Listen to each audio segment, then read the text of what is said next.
from Season 2, Episode 6. Now in the books, done and dusted. I'm going to tell you guys my thoughts on it. Smash your thoughts down in the comment section below. What did you guys think of this episode?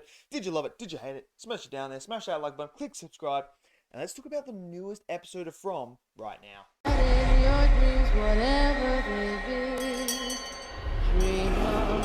Okay, so the newest episode of From, Episode 6, done and dusted, all over.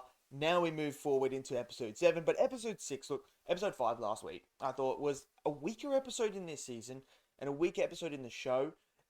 I felt like they could have really capitalized on the previous episode of that one, Episode 4, could have absolutely capitalized on the Kenny situation and that. Now we move forward into Episode 6, and this was a much better episode. The pacing was definitely much better. This one flew by very, very quickly, and it wasn't necessarily because it was just all this was happening, action was happening, everything like that. It was paced better, and it actually progressed the plot along as well, while also developing characters and their relationship and seeing what the fallout was going to be with certain characters, with the whole situation with Sarah. So this episode really focuses on Boyd quite a lot, and his whole idea of the things are underneath his skin. Now, he starts to have hallucinations of that music box. You remember that music box that we saw when he was there with old mate that was trapped? Well, that pops up here quite frequently throughout the episode, but when it does, what actually pops up with there is a person, a ballet dancer pops up and starts to dance. And this is where we start, like, what I love is the whole idea of this is to paint Boyd as someone that is basically turning psychotic, because he's the only one that can see it. And he sees the first bit in the church, and the thing, this octopus looking thingy, worm, fungi, whatever it is, comes out of its mouth at Boyd, and then he wakes up and we realize he hasn't even left the diner yet. So nothing like that happened in the church, but leading up to that is he's talking to Kenny's mum about the Sarah situation and that, and conveying, and you know what, we forget what Boyd's gone through now. We forget that he actually had to shoot his own wife in order to save his son because she went crazy. So he understands what it's like to lose someone. So we kind of forget that with Boyd, because he pushes all his emotions and everything to the side in order to help protect everyone. And that's what makes him such a great character, is he's willing to put his own needs away in order to help the bigger picture and help everyone else try to escape and keep everything calm and collective, rather than just having this absolute chaotic thing going on. And so Boyd goes to the hospital because he whacked his head, and he starts to tell the nurse there about the things under his skin, what happened and everything like that. Obviously, he sounds like an absolute madman, and Kenny thinks he sounds like a madman. And this is where we start to see that transition of Kenny not believing Boyd, no trust there because of what happened with the whole Sarah situation.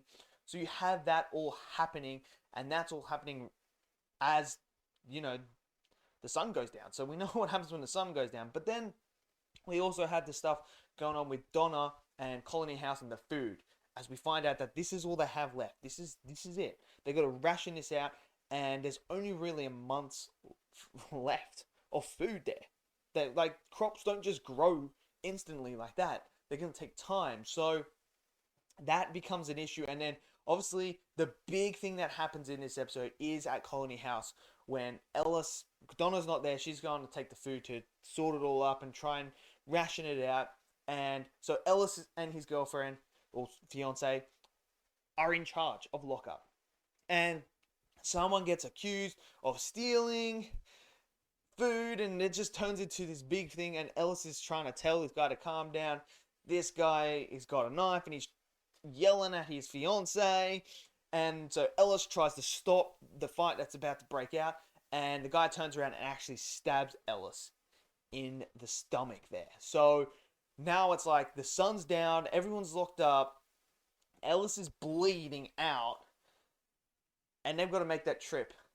And it's pretty insane. And this is where that horror element really worked really, really well, is because you have this transition of everything's all nice, and then all of a sudden, bam, here's the situation. You need to get from this point to that point, and they are just so creepy, these creatures, when they are just smiling and walking towards you. Like, it's one thing to have them running after you, but when they're slowly just walking, smiling at you, it's just creepy. I don't know what it is, it just feels even creepier. So we have that all going on, and when they finally get there and they let in, Ellis is drowning in his own blood. Like, he's drowning, so they have to free that up and everything. And obviously now Boyd is seeing this happen. This is it. This is like all that Boyd has left to live for is his son. That's it. If he goes, then I don't know what's going to happen to Boyd. Luckily, they figure it out. They get the blood out of there. He's able to breathe, but he needs a blood transfusion. And the only person that can do it is Boyd. But Boyd doesn't want to give it because of the stuff underneath his skin. And he's trying to explain to him, I can't because I have these things on the skin. And this is where things get very, very interesting. And now we have even more questions. No one can see these things. And all of a sudden, they start to see the worm, leeches, whatever they are underneath his skin. They all start to see it. Kenny, everyone that's there. They start to see it. And now they're like, oh crap, Boyd. But what is going on? Like, this is actually, he's telling the truth. What? And then Kenny steps up and says, look, you need to save your son. Give it to me. And then you'll be able to do that. And this is where things get even more interesting. Not only can people see it now, but Boyd comes up with a plan. He goes outside by himself, cuts his hand, and then we get to see Mr. Smiley. That guy that just looks creepy as. Boyd slashes his throat, and obviously we know like that doesn't do anything. No blood of theirs comes spilling out or anything like that. But then he grabs him by the neck. Boyd grabs him by the neck and says the same lines as old mate said about, my blood is now your blood. And it goes in, and at first you're kind of like, okay, so what's going to happen here? And then all of a sudden, just when you think, oh, it didn't work, Boyd's about to die, Smiley guy just absolutely just like has a fit. His face turns into the creature-like face, and then he falls down and drops dead. And Boyd escapes and gets out. And now we have questions. What are those things underneath Boyd's skin? What were they? Obviously, they have an effect on these creatures. We think, look, I've seen way too many horror movies and other movies and that. They're not dead until you can confirm it. And at the moment, it's just the body's sitting out there. We don't know if it's dead or not. We'll find out next episode. So for right now, it could be dead. I would say it would be dead. But then there's a chance that it might not be. Or it could do something else. We don't know exactly what is going on in that situation. And that's what makes it so interesting. So now there's questions like, what was that? Is there a way they can harvest the blood out of that thing and use it to kill these creatures off? I don't know, but it's interesting. And now I don't know what's going to happen now moving forward. Man, theories are just going out the window now. I mean, if you guys have any good theories about what's going on and what that is, let me know, because I'm absolutely lost right now. In a good way. I'm not lost like in the bad way. I'm lost in the good way because I don't know what the hell is going to happen. And that's a good thing. So I enjoyed this episode. I thought it was much better than last week's episode, and now things are starting to ramp up. We are 100% due for a big death. It's coming. I thought Ellis was going to die here. I really did. But he survived. So who's going to be the next one? So let me know your thoughts down in the comment section below. What did you guys think of this episode? Did you love it? Did you hate it? Smash that like button. Click subscribe. And I'll see you guys in the next video. Until then, stay safe and peace out.